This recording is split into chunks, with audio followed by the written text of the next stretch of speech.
WRSR, Owasso, Flint. The following program has been pre-recorded and is paid for by Discover Flint Township. The views expressed are those of Discover Flint Township and do not necessarily reflect the views of 103.9 The Fox or Krill Communications, Inc. Welcome to Discover Flint Township, a program showcasing our local community. Flint Township is ready for your next move. And now, your host, Flint Township Economic Enhancement Director, Tracey Tucker. I'm Tracey Tucker, and this is Discover Flint Township, brought to you by Flint Township Economic Development Authorities, HAP Financial Plus Credit Union, and Shea Automotive Group, and along with 103.9 The Fox. This morning, we're doing something a little different. Since we're leading off the new year, we want to welcome everybody to 2022. I also want to welcome back all of our sponsors that helped make 2021 a great year for our radio show. So today we have with us Stacy and McKenzie from Shea Automotive Group. Hi, Tracey. Hi, Stacy. Hello. Hi, McKenzie. We have Bridget, Hollingsworth-Stafford from HAP. Good morning. Good morning. And we have Dione Oliver from Guaranteed Rate. Good morning, ladies. Thank you so much for having me today. Yeah, thanks. And a little later, I'm going to have on Kristen Brisbane from Financial Plus Credit Union. So everybody will get to meet her as well. But we're going to start off with this group of ladies who just met each other today. So I don't think you all knew everybody yet. I would like each one of you to talk about what happened with your businesses this last year. I mean, it was coming off the shutdowns in 2020 and how that affected you. And so we're going to get into all of that. So, but we can start with, what would you like to talk about, Stacy? You had a big year last year. Yeah, we did have a big year. Let's see. What can we talk about? Well, we can talk about the inventory shortage. Yeah. We know that that's obviously an issue, but we made it through. I mean, we made it through the pandemic. We've been blessed enough to not have, too much to have to deal with relative to COVID. And we've just kind of been bouncing back. We tried to continue to do what we did in 2020, which was, give back to the community and get involved in events where people were coming to the dealership. So that was helpful. The inventory shortage, I think we got a few more months here to go down the road and before you start to see, full inventory and cars lined out on Corona Road versus driving by and asking, wow, are they going out of business? There's not a whole lot of new cars there. But, that's across the United States. So, we've just tried to stay positive and come to work every day and do the right thing. And, we'll get through it. I mean, another change in business is it is kind of forcing people to come in and order their vehicle and decide, a little bit more futuristically. Usually we look at it and say, okay, well, my lease is coming up next month. I'm going to go get a new one. Well, now, your lease is coming up next month. It's a little too late. You're going to be extending your lease or buying out your lease. So it has forced our customers to kind of come in and get prepared for their lease that's up in 3 months or 6 months. Right. So it's a change. I think COVID changed a little bit of everything. And, it's been educational for us to have to sit down with the customers and you don't get to just kind of pick which one you want. You have to then kind of order it and go from there. But on the other hand, it allows us to spend a little bit more time with them as well. So, yeah. And part of the reason we're doing the show, Discover Flint Township, was we wanted to bring in different aspects of the community. Sure. Obviously, you're the retail market with the automotive. And we have HAP with the medical side. We have Dione brings in the mortgages but also home ownership and things like that and how that market's been affected. And then also community events we were bringing in from the township side. And one of the things we've seen in the automotive market, like you said, is just that it's so what is limiting right now for you, right? I mean, we're getting people coming in. I know when we were here with HAP, Bridget, we did the Salute the Troops over at HAP, which shares that Health Plus Drive with you. And it was like, I had people asking me, is Shea closing? Are we going out of business? Like, yeah. People are freaking out because there's no inventory, right? And I'm like, nope. They're just waiting on vehicles to come in. Right. Well, that's a pretty interesting point because we've heard that question a lot. People walk in the showroom and ask if you're going out of business. So it is a little bit interesting to know that the normal consumer, or the everyday consumer, I like to call them, doesn't necessarily understand the shortages that we're going through with retailers or businesses in general. It doesn't even have to be retail. You know, they don't really understand that, no, the chip shortage affects us right here in Flint Township. You know, we don't have the inventory that we used to carry. 150 Buick GMCs, 300 Chevys. You know, I think we have 7 Chevys on the lot today and maybe 10 Buick GMCs. So it's interesting that the normal consumer doesn't necessarily understand how close it hits to home. And I think that this podcast has kind of given them some information as far as other businesses, but I'm sure even in the medical and in the housing market, everything's changed. And I say everything's turned upside down. So it's what is it that you can make out of that? Can you make lemonade out of those lemons and just proceed forward? But it does affect all of us on a day-to-day basis. Yeah, exactly. And, you know, Dione, talking about the home market, are you seeing the shortages like the same way, or are you seeing the market pick up, go down? Well, it's funny that you asked that, because a Scotsman Guide is one of the like the magazines and the reportings that, you know, our origination we go by, basically. And so the most recent report that I read said that the last 2 quarters, quarter after quarter, is the lowest originations that we've seen in like 2 years. So interest rates are rising. Obviously, inflation is rising. You know, there's some crazy stuff going on in our economy. So we're not seeing the purchases that we were seeing, you know, before. We're not seeing the refinances with the rates. Like, don't get me wrong, we're still, you know, thriving. But from the last 2 to 3 years, literally we are down in our originations for both purchases and refinances. And, you know, definitely COVID's got something to do with it. You know, your shortage of chips has something to do with it. It all kind of does. You know, I was thinking, my whole family is GM, right? And my brother works for GM, my son's father, and I see them getting like regular layoffs or not doing as much of the overtime because they have, you know, vehicles built without chips. Sure. And from what I understand, even from part suppliers, they're like robbing Peter to pay Paul, so to speak, with the chips. So it's kind of a trickle-down effect that ends up getting to everybody, you know? And so to answer your question, originations are down, but people are still buying. They're always going to. What I'm seeing it trend toward is we're getting a lot more government loans through, where cash was king and conventional. All for the last, you know, year and a half. That's what it was. A government loan was almost like you had the plague or something, or you had COVID when you were putting your offer in, you know. So, but it is trending more now toward government being accepted a little bit more, and you know, so that's kind of what's going on in our world. And do you think that has a little bit to do with just the housing shortage, or the fact that the housing prices were increasing? And both, actually. So you kind of got to look at it like this. And I've talked to many brokers, many realtors about this. As a seller, you don't want to list your house because you have nowhere to go, right? Right. So if you figure 3 out of 5 people don't want to list their house, even though they want to sell, they don't want to list it until they have somewhere to go. Sure. You're shy 3 houses on the market. So if 3 of every people aren't listing their house because they don't have one to buy, it's just like a dog chasing its tail. We're never going to increase our, you know, housing market unless people start building. And that's what we're seeing happening right now.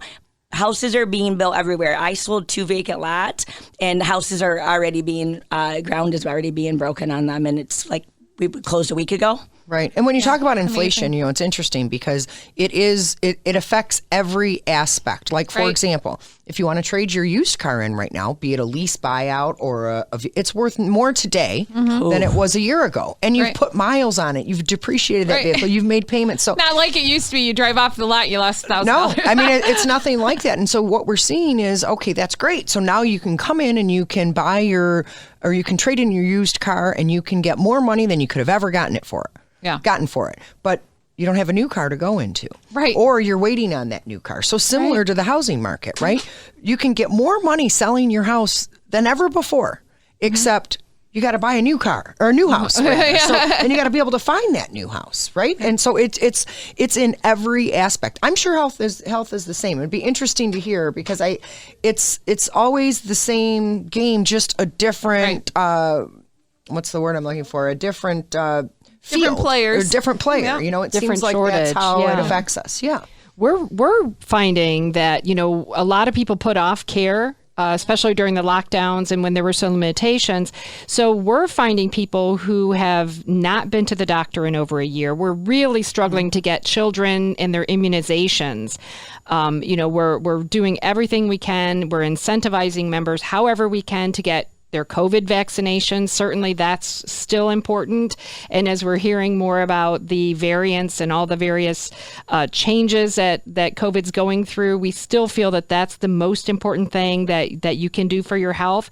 We're also finding as, the vaccine mandates are challenged in court, we'll see how that impacts vaccination rates, but we're struggling to get Michigan to where it needs to be. And we're doing a lot to reach out to underserved communities, both here in Flint and in Metro Detroit, trying to bring those services to where people are, where they need them, and also trying to make it easy for people to get care. So we're setting up clinic days, for example, where we'll pick you up, we'll bring you to the doctor, we'll, get the service that you're missing, we'll buy you lunch, we'll get you a ride home. We are really struggling and working hard to get people in to get the care that they need. And we're also seeing additional cost associated with COVID. So the testing mandates that are sometimes done, I think people forget that the health insurance company actually ends up paying for that. And that's not that we don't want to do that, but that's a huge financial burden for health insurance companies right now. And so it's something that we have had to focus on other ways that we can be economical and that we can reduce our costs, because we know that COVID is continuing to be a cost. What we've also done in my world, working with community agencies and charities and so forth, we have really narrowed our focus. We are focusing very much on homelessness and on food insecurity. Those are two things where a lot of people who were doing fine 2 years ago are now finding themselves in a situation they never thought they'd be in. Right. So we've made a real effort to reach out to agencies, to help fund agencies that are making a difference for people that have found themselves in situations that they never dreamed of. So we really are trying to help as much as we can. Yeah, and that was one of the great things that some of you brought in guests during your time for the show that help in our community, because it's not just about Flint Township and the businesses, but it's about the people that are here as well. So I know that speaking of homelessness that Bridget brought up, McKenzie, you brought in, and I can't recall the lady's name, but it was Snuggle Sack. Stacy. It's Stacy. Her name is Stacy. Her name is Stacy too. Okay, I couldn't remember her name, but yeah, and that was such a neat idea, and it was started by her kids. Yeah, by her kids. Yeah, she was 8 years old when her youngest daughter started this idea. Her grandpa actually was homeless, and they went to go visit him, and then from that, they really wanted to start this company where they supplied necessary items for homeless people, and they stuff bags, they pass them out everywhere. And I actually just saw on their Facebook post that since COVID, they've had a decrease in people helping them and donating them. It was like 80% of a decrease. I know. So actually, it would be perfect if you guys would love to team up with them. They're a great cause. It's just a little family that does this, and they're really amazing. Yeah. Well, and then HAP did the during the Salute the Troops. You guys were we collected socks. Who knew? Yeah. So we've known for a long time that troops, deployed across the world. That's one of the things that they really, really, really want is new socks, clean, dry socks. Yeah. So we had a great success dark color. Don't forget the dark color. You don't want to wear your grungy white ones, so you might as well start dark and stay that way, right? Yeah. But we've also found that's the number one item requested in homeless shelters as well. Yeah. So we've started to do more work. We work closely with a lot of the agencies here in Flint. Carriage Town certainly is one, and others as well in Detroit, where we're putting together kits where you have, a blanket, a hat, some gloves, some socks, because, winter's here, and if you don't have somewhere warm and safe to go, that's a problem. So the least that we can do is try to help make folks more comfortable and help them get access to the resources that they need. Yeah, and during COVID, a lot of the reason, too, why a lot of places are short on items for the homeless is because a lot of the places weren't accepting drop-offs. Yeah, so that's correct. That hurt it. And also, Dion's group at Guaranteed Rate, they've been focusing on mental health awareness, which is another huge issue right now.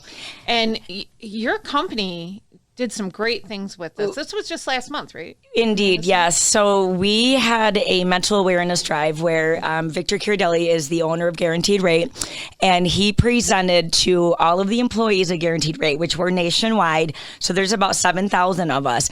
And he said, if you guys as employees can raise $5 million, I will triple it. So we ended up raising almost $17 or $18 million in 2 weeks to give back to, it was for veterans, it was for the homeless, and then just mental health awareness. Wounded Warrior Project was one of them. The Warrior Project, yes, is one of them. And so we had different guests on YouTube every week, and he had different podcasts and things, and it was amazing. And then if you extended this out to your family and friends, they could also donate, and then they could donate in the name of the person that they wanted to. And what really kind of got it passionate for me is we were on our trip in Mexico, and my boyfriend's mother suffered from schizophrenia. And Victor and Brian started talking about that, and it really kind of lit a fire under Victor. And the next thing we know, we're hearing that he's doing this, mental awareness, drive to raise money. And that's the type of man he is, that's the type of company and leadership that he is. And it's wonderful. When COVID started, we had another drive where we helped the homeless and for food, and we raised $3.8 million during that period of time. Yep. That's I remember amazing. you bringing that up. Yep. Yeah. So, it's about business, but it's about people, and it's about our community, right? So that's kind of what this show we've tried to bring to the listeners, and we're going to try to do that again this year. So I'm glad you guys are all here, and chime in whenever you hear something you want to talk about. But also this month, what we'll be doing at the beginning of the year, the first show for each of you in January will just be your group talking. So, and then we'll start with the business spotlights that are sponsored by Guaranteed Rate. We'll start those in February, just like we did last year. I think that was a good start to the year, and I think we'll do that again this year. But we're talking about mental health awareness, and did you have anything you wanted to add to that, Bridget? Since you're that it is so since important. You're not a doctor on the radio. Right, I'm not a doctor, and I'm not even playing one. I know some, though. If you need connections, I can help you out. But it is so important that you can't forget about the behavioral side of things, the things that impact us. And so many of our friends and neighbors are struggling right now. And, we had lunch with some friends the other day, and we were kind of all giving one another sort of a blessing or a mantra for the new year. And a friend of mine said, and it's so true, she said, you don't know what other people are going through. So no matter what you do, just be kind. Right. Be kind. Right. Give people grace and understand that we all have different things that we're dealing with. Right. And that, number one, if everyone could do that, I think that would be certainly a great first step. But also don't forget that if you have health insurance, whether it's through an employer, through the government, through Medicaid or Medicare, you do have access to professional help for mental health. And we're working to remove the stigma around that. And there's no shame in saying that you need help and seeking it. Right. So take advantage of that. Exactly. So we're going to turn the page from health now to what are you guys looking forward to in the coming year? Is there any changes that you're looking at and doing at your business or just in your personal life? What do you got going on? Well, it's interesting. We just went over, McKenzie, we went over our marketing budget this morning. So, we kind of look at all of the that was a fun things. meeting. Yeah, that was a fun meeting. But, part of that budget is what can we do? And so we left the meeting saying, let's figure out what other new groups we can get involved in and figure out that charity event that we haven't heard of or, the group that really needs us, who's been impacted. And so we leave those meetings so we're looking for 2 or 3 new groups that we can do things with, do things for. For example, even HAP, we loved it. We had a flu drive-through here, flu shot drive-through. It was fantastic. I mean, not only did I get to walk out into the service lane, get a flu shot in about 30 seconds and walk out the door, but people that don't have a place to go their kids are home from school or they're working from home. It was easy for them to come in and drive through the drive-through, get the flu shots, and, you don't have to do as much coordination. So I think, Bridget, you're absolutely right. People need a little bit more convenience. So that's what I'm looking to do this year is how can we make it a little more convenient and help those that are in need. We're pretty fortunate. I mean, like I said, we come to work and we do the right thing every single day, and we want to know who we can share that with this year. I have a question, and I don't have young children, but has anybody heard of like how daycares are doing?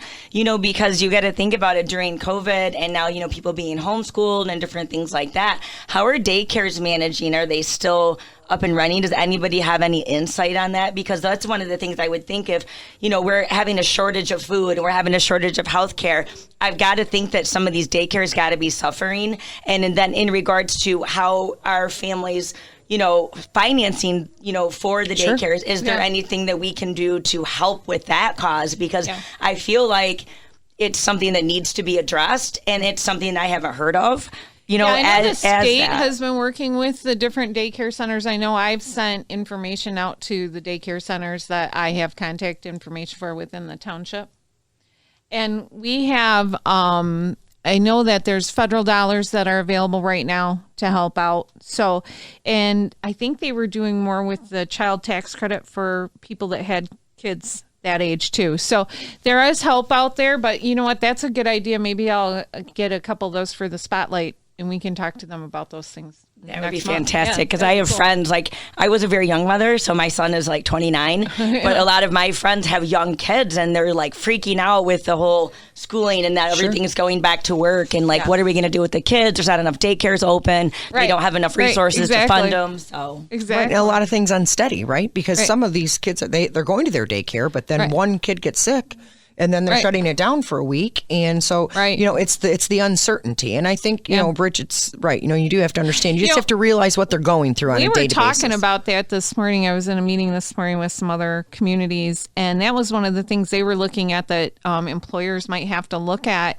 providing daycare for their employees, you know, and maybe working with other businesses that are in their area to help establish daycare. We can turn our boutique into a little daycare center. There you go. We actually checked into that previously, but there's a lot of state regulations as to what who you can have, and you have to have license for this, that, and the other thing. So I'm sure that I'm sure that the daycares are suffering for snacks and food and things along those lines. I mean, let's get real. The cost on everything has gone up. So the food for those centers, maybe that's something we can do, Ken, is just kind of do a drive for those centers. And there you go.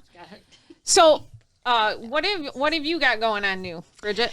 Well, you know, we're always looking for ways to engage in the community, and I'm sure folks out here know my right-hand man, Omar Sims. Yeah. And he's always... We love Omar. Oh, everyone loves Omar. We love you too, though, Bridget. Yeah, we love you too. Thanks. I know I'm second fiddle to Omar. I mean, we are always looking for agencies that are doing things in the community that we can support. We have employees who like to volunteer. We enjoy that. We have a culture at HAP that strongly encourages volunteerism and being active and involved in your community. And we could certainly provide this in an email as well. But if you have an agency or a charity that's looking for support and engagement, not just a check, because a lot of times we don't write the biggest checks in town, but we bring a lot of value with that. So I'll tell you that you can reach us at hap.org/donations.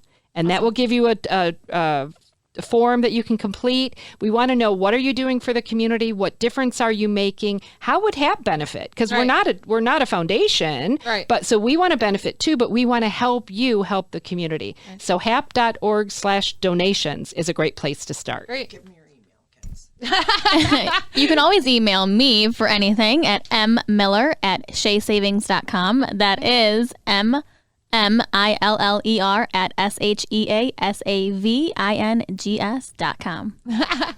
So I want to end with Dione here, because this time went so quickly. It did. But you'll all be back this month with a show. So what are you looking for this year? Well, I have my own little initiative that I said I was going to say a little something about how to give back in 2022. So that's what I'm going to be doing. You can learn more about it by visiting my website at dione.oliver@rate.com. That's my email address, sorry. You can reach me at 810-625-7381. And I have to announce my NMLS, 169474. Please call me for all of your financing needs, and I will be here to help you. Yeah. Now, are you going to tell us about your initiative or not yet? It's a multi-layered thing, so I will be announcing it in January. Okay, perfect. All right, awesome. Well, I want to thank you all for coming in today. It's hard to get us all together. I think this is the first time we've done this, right? So we'll try to do another one next year, but I'll see you each at least 1 week a month. I hope. So thanks for coming in, and we'll let's good luck to everyone this year. Thanks, Tracey. Thank you. All right, so now we're going to welcome Kristen Brisbane and Maddie Mason from Financial Plus Credit Union. Hi, gals. Nice to see you today. Good morning. It's nice to see you. And nice seeing you, too. Thank you. Yeah, nice to meet you. I hadn't met Maddie before, but I have met Kristen. And what is your actual title at Financial Plus? So I was actually just promoted. So yay for you. Marketing digital operations. All right. Krista is who I work with to bring in the speakers for Financial Plus during the year. We've had a great year, and you guys have signed on again for this year. We're so excited. We're absolutely excited. And Maddie is our public relations intern, so she's been just learning right under my wing and being a part of the event. So this is the first time she's doing any type of recording or broadcast. So we have to put her on the spot. Welcome. No judgment here, please. We'll judge. We will judge. So let's talk a little bit about what you guys have done in the last year. I mean, I've had Bill Tina on, Nate Adams, Heidi Zuniga. They've done a great job. But what has Financial Plus itself been doing in the community? Oh, we've been doing so much from financial literacy to raising money for breast cancer patients. We even had an American Red Cross blood drive. We just had our whatchamacallit event where we raised money for the Old Newsboys. And I love the Old Newsboys. Yes. I just got to cut you out because you know how I am. I just kind of interject whenever. No. Old Newsboys is like one of my favorite charities, and they have a new Tony Tucker. Tony Tucker. We absolutely love Tony. We do miss Chris. Right. But yeah, he's doing a great job. And how much did you guys raise for them? Do you know? We are still counting the totals. All right. So I don't have a number to release yet, but we also raised non-perishable food items for the Food Bank of Eastern Michigan. And awesome. Beacon and Bridge, they showed up the morning of with the whole pallet, and they dropped off a second pallet to the food bank. So that's thank you. Awesome. And you've done some blood drives, you said? Yes. With American Red Cross? Yes. We were able to, I believe it was, Maddie, 98 lives we were able. Yes. Yeah, about 97 lives we were able to save with all the ounces of blood that we were able to gather. Yes. Wow, that's fantastic. Yeah. That's a lot of people. Yes. A lot of people came in and gave blood. That's awesome. And your big thing is Pink Night Palooza. Pink Night Palooza. We do have a total that we are announcing within the week, so look forward to that. I can say it's the biggest and best year we've ever had without telling you the number. That's awesome. I saw that one was, what was it? What was her name that donated a corset? The singer. Are you talking about celebrity? Yes. So we had Greta Van Vliet. Greta Van Vliet. Yeah. Yes, thank you. The very rock much. band. Yes, exactly. You know, we are on 103.9 The Fox. I should have known that. Rock and roll. Yeah, rock and roll. So what do we have to look forward to this year? No, 2022. You're probably going to have Pink Night Palooza again, right? Yep, we're going to have Pink Night Palooza. We are going to get heavily involved with the United Way. We're excited about that partnership. We've always done a lot with them, but we just want to go above and beyond this year with them. We'll have Pink Night Palooza. We'll do the blood drive again. We do a lot with the Humane Society, so we'll be going in there and volunteering. That's our employees' favorite volunteer event. Yeah, great. We're going to focus a lot on financial literacy this year, so you'll hear a lot from us on the podcast, going into the schools. Yeah, so this year we'll be looking forward to having you guys back. This month we'll have a show that's just Financial Plus, so it'll be 30 minutes of just talking about what's going on at Financial Plus this year. And I don't know who you're going to send me to talk to me, but I'll enjoy having them. And I want to remind our listeners, you can always send us questions at discoverflinttownship@gmail.com. You can find our radio show tapes and our podcast on YouTube and on Anchor, and that's Discover Flint Township. Visit my website at discoverflinttownship.com or flinttownship.org. I want to thank my guests, Kristen and Maddie, for coming in today. And I would remind our listeners to tune in next week on 103.9 The Fox at 7:30 a.m. on Sunday.